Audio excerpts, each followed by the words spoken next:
UN 영어뉴스 Prince Harry's spare Guinness's trial and tried that in a small town. 11 of the most controversial culture moments of 2023. Along all the highs and lows of the year in the arts, here are the people, works, and incidents that really got everyone talking. Arts and culture may be a sanctum from the trials of daily life for many, but that is not to say they can't cause as much debate and consternation as they can provide comfort and joy. So here are 11 moments from within the cultural sphere that really created a commotion this year. 1. Prince Harry releases a bombshell book. He may have quit the British royal family and moved to California with his wife Meghan and their children, but the Duke of Sussex proved he was far from leaving the past behind him when in January he released his autobiography, Spare, and pulled no punches, bearing the prince's distant tone of voice and turn of phrase. The book, though ghostwritten by J.R. Moringer, was candid as they become, generating acres of headlines with its more sensational stories, revelations, and crimes, from detailing his alleged fisticuffs with the Prince of Wales to a case of frostbite on his genitalia during Prince William and Catherine's wedding. There was seemingly no filter applied, perhaps as a result, according to Guinness World Records, Spare became the fastest selling non-fiction book of all time on the date of its release.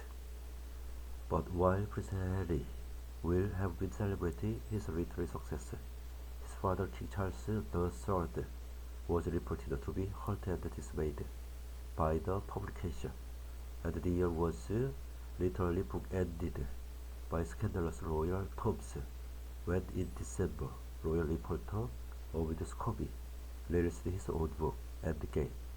It again detailed alleged royal tensions and caused particular controversy when a Dutch edition of the book was erroneously published, naming King Charles and Catherine as the royals who allegedly discussed the potential skin color of the Duke and the Duchess of Sussex's first child.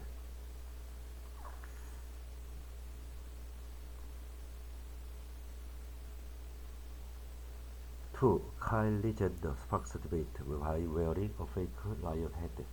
Coming from a family, the Kardashian Jenners, who seem to live by Oscar Wilde's adage, the only thing worse than being talked about is not being talked about. Kylie Jenner certainly offered a roar for attention at January's Paris Fashion Week with her divisive outfit.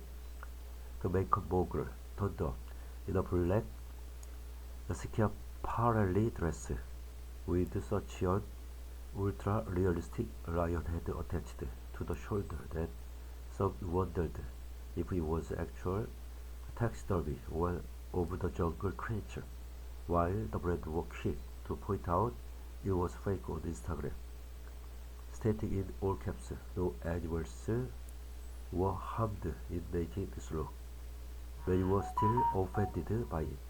One commenter below the Schiaparelli post said in reference to the wide trend for realistic animal parts in fashion, "We have to stop showing animals as luxury products. They may be made from foam, but these are endangered species that have historically been killed for their pelts to be turned into garments." Unexpectedly, however, the anti-animal cruelty charity PETA praised Jenner for her satirical choice, explaining, "These fabulously innovative three-dimensional animal heads show that where there's a will, there's a way. We encourage everyone to stick with the 100% cruelty-free designs that showcase human ingenuity and prevent animal suffering.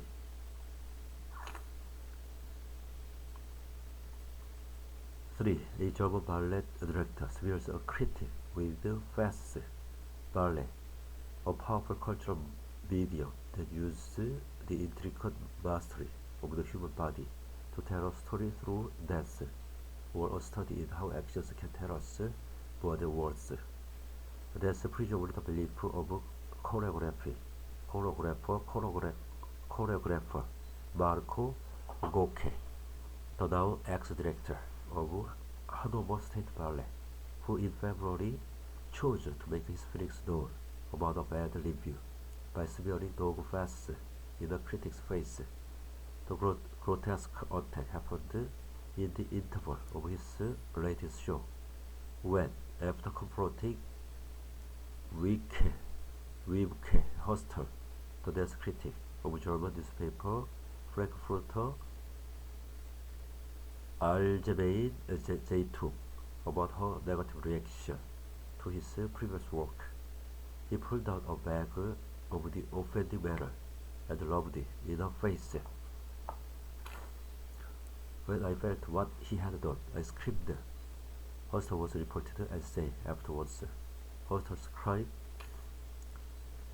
she had said of his previous production in the Dutch mountain that one alternates between a state of feeling insane and being killed by boredom. It was later announced that Gocche would be leaving the HSO by mutual agreement, and Hostel had the final word when she told the New York Times, "I will never attend any Gocche show again," adding, "It truly cutting aside, he is not that relevant." 4. Gwyneth Paltrow's ski crash case. It was the most talked about celebrity appearance of the year, the 2 weeks in March, when Gwyneth Paltrow turned up in a Utah courtroom to mount her defense after being sued by retired optometrist Terry Sanders for liability in a 2016 ski crash between only 2 counts through him for the same incident. The court proceedings produced many memorable moments, but it was the pithy little asides from Paltrow in the witness stand that really captured the public's attention. When asked how she had suffered in the crash, she quipped, "Well, we lost half a day of skiing," and the internet erupted when the jury eventually found Sanderson entirely at fault and awarded Paltrow damages of $1, and she requested Paltrow, like a true movie debilist, approached Sanderson and whispered, "I wish you well," before sweeping out of the courtroom.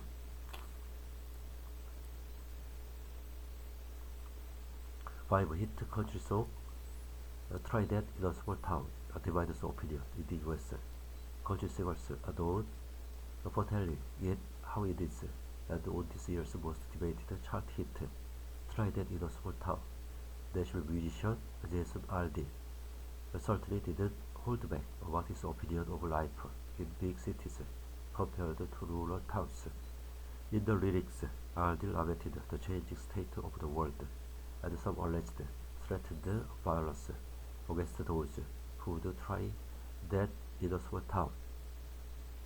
See how far you make it down the road. However, the real outcry was over the video, which was accused of being racist for featuring clips of police violence against the Black Lives Matter protesters until they were removed. Adding further fuel to the fire was the video's filming location, which was revealed to be a courthouse in Columbia, Tennessee, where the lynching of Henry Quate occurred in 1927. Aldean has constantly and vigorously rejected such accusations, but 4 days after the video's release, country music television pulled it from their channel. However, the song began to rack up millions of plays and entered the Billboard Hot 100 chart at number 2 before rising to the top spot Similarly, towards the end of the summer, another song that was perceived as speaking for disillusioned white working-class people across rural America. Oliver Anthony's Rich Man, north of Richmond, also struck a chord and went viral, getting 5 million views in just 3 days. Fox News played Rich Man north of Richmond at the first Republican presidential TV debate in August, but in a YouTube statement, Anthony claimed he is not partisan and that the song had been weaponized in the culture wars. I see the right trying to characterize me as one of their own, and I see the left trying to discredit me, I guess in retaliation. 6. HBO's The Idol becomes 2023 biggest TV talk. A collaboration between Sam Levinson, the creator of the fated teen show Euphoria, and pop superstar Abel, the weekend testifier. The Idol was one of the most hyped shows of recent times, even if advance reports alleged a troubled shoot. However, when it finally hit screens in June, following a premiere on the Cannes Film Festival, it was universally eviscerated, described by the Daily Telegraph as the worst show of the year. The Guardian went one further to dub it one of the worst TV shows ever made. Both opinions had merit. Levinson and Tesfaye created a series that had seemingly promised to be a theory take on the dark and exploitative nature of the music industry, but instead turned out to be a degrading, misogynistic, and highly problematic tale of a young pop star played by Lily Rose Depp, who falls into a S&M relationship with a cult leader.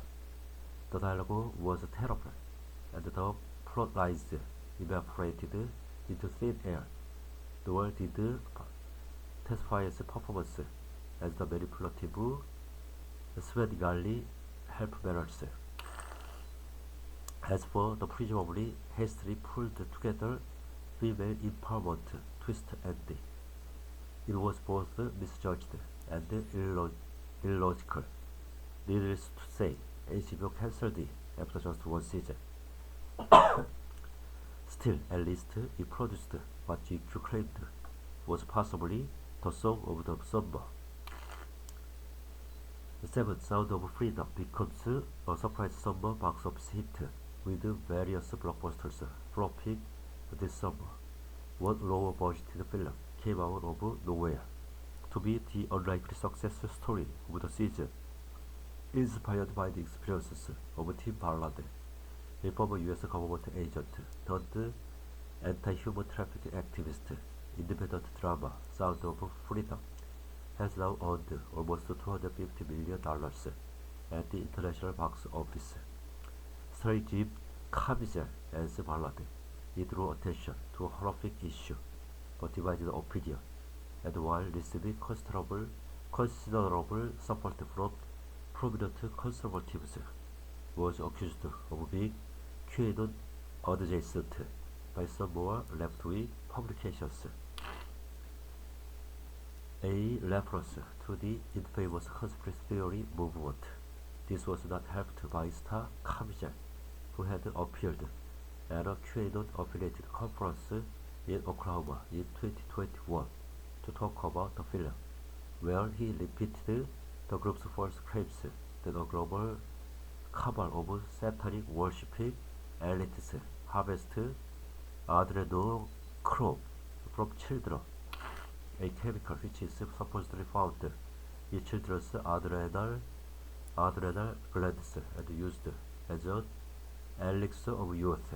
In response to such criticism, the film's writer and director Alejandro Monteverde told Variety that he was like really sick. I was like, this is all wrong. That's not true. It was heartbreaking, but I saw all this polemic and all this controversy going on. No matter the bad publicity, however, a sequel based in Haiti is being planned. 8. Matt Healy gets the 1975 band from Malaysia for kissing his male bandmate on stage. Fresh from a short-lived rebound relationship with the newly single Taylor Swift, which caused ire among some of her disapproving fans, Matt Healy, the frontman of UK band the 1975, was propelled into more headlines in July after causing outrage at a Malaysian festival, performing at Good Vibes Festival in Kuala Lumpur. Healy told the crowd that the band's decision to appear in the country in which homosexuality is illegal and punishable by up to 20 years in jail had been a mistake. He then kissed the bass player Ross McDonald before the band ended their set, claiming officials ordered them off stage. The entire festival was subsequently cancelled because of a directive from Malaysia's Ministry of Communications and Digital, leading to an outcry from both the country's LGBT plus community and music fans, many of whom did not look on Healy's actions favorably. One person on TikTok commented, "I hate this white Savior complex of people coming to regions like Southeast Asia with no prior research whatsoever to what the culture is, or the repercussions of doing acts like this, and running it not for them, but for the people who actually live here, ruining it." 9. The British Museum announces that around 2,000 objects are missing as the debate rolls on as to whether the British Museum should return artifacts that originate from other countries, such as the Parthenon marbles or the Rosetta Stone. The 250-year-old London Cultural Institution faced further difficulties in August when it was announced that around 2,000 items from its collection had gone AWOL. Presumed stolen was an academic turned antiques dealer, Itai Grade, who first noticed an item from the museum for sale on eBay in 2021 and alerted the institution, but after an investigation that did not uncover any problems. Grade alleges he was told by the museum's then director, Hartwig Fisker, that all objects were accounted for. When the true extent of the theft was revealed, thousands of items taken over a period of years from the collection's storeroom. Fisker apologized not only for not responding as comprehensively as he should, but for making misjudged comments about Grade himself, and resigned. One staff member suspected of being involved in the theft was sacked, but the vast majority of the store items are still unaccounted for.